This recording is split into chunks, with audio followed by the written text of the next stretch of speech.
Hello friends, and welcome to another episode of Inuyasha Talk. Before I get started, I just want to say thank you to everybody who's commented.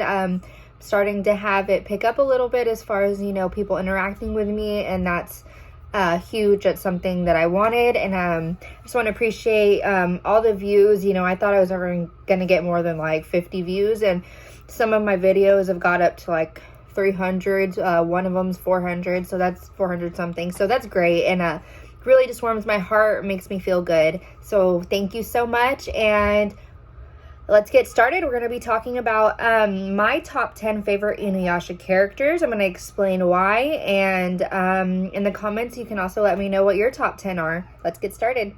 Coming in at number 10, Koga. Koga makes the number 10 spot because of his loyalty and confidence. Koga always believes he's going to win any battle that comes his way. I also appreciate the design of Koga and the fact that he has blue eyes, unlike many of the characters, in contrast to his tan skin. Number 9, Moroku comes in at number 9 because of his often overlooked kindness. Moroku is always going out of his way to make sure the dead are properly put to rest, and despite his at times creepy nature, he is always giving advice and protecting his comrades, not to mention his wind tunnel being one of the coolest and most unique powers of any character on the show. Number 8, Jokin. Jokin simply comes in number 8 because of how funny he is. Even in the most serious of situations, Jokin is sure to give you a laugh. The funniest part about that is he is almost always serious about the things that he is saying. I also appreciate his character and how fiercely loyal he became to Rin and the spin-off series Yashahime.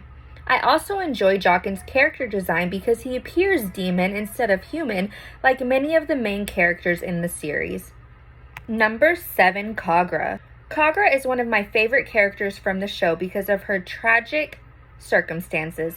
She crosses over as a double agent trying to help the Inuyasha gang out, knowing it could cost her her life. She takes these risks in order to become free from Naraku, and unfortunately loses her life in the end. Her storyline is one of the few that does not end in a happy ending, not to mention she is also definitely a top 5 beauty on the show, with her piercing red eyes and beautiful long wavy dark hair. Number 6, Rin. Rin is always a ray of light in the dark, and this is so endearing because of the tragic life she's lived, losing her family, being beaten by villagers, and losing her life to a pack of wolves. She always sees the good in people and is definitely Sesshomaru's ride or die.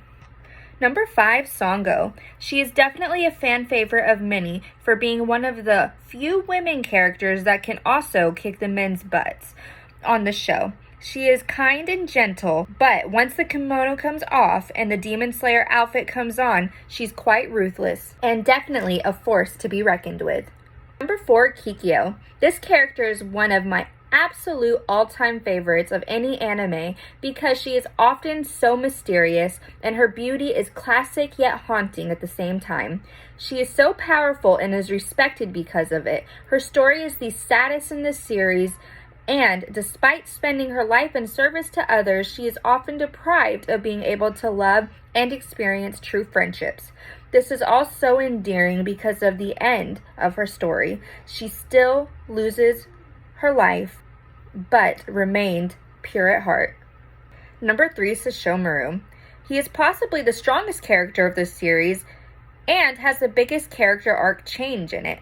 Sesshomaru goes from being downright evil to risking his life to protect his family and friends. I also enjoy the detail of his design and the way that he carries himself like a true prince and never lets his enemies see him sweat. Number 2, Inuyasha. It's hard not to put the main character in your top 10, especially one that is always saving and risking his life for his friends and strangers alike. Inuyasha himself also had a hard life growing up. He was bullied and lost both of his parents. Despite those challenges and his hard exterior, he really is our favorite soft-hearted demon next door. Number 1, Kagome. While Kagome often plays the damsel in distress and often has trouble controlling her powers, I really admire her loyalty and her kindness, and the fact that despite being a normal teenage girl, she handles some of these demons and monsters with such bravery, because many of us would not be able to do something like that. And I admire Kagome for following her heart. In the end, she did have a choice, and she could have stayed home with her family in a safe environment away from demons, and of course her technology that she had in the modern era. But Kagome decides to follow her heart and live in the feudal era with Inuyasha. That is something that is so beautiful to me, and I love her connection to Kikyo, and how really what Kagome is a character that had a very, very tragic life in the feudal era and was born 500 years later, only to come back and make everything that was wronged right. Those are my top 10. Thank you for enjoying. Hey,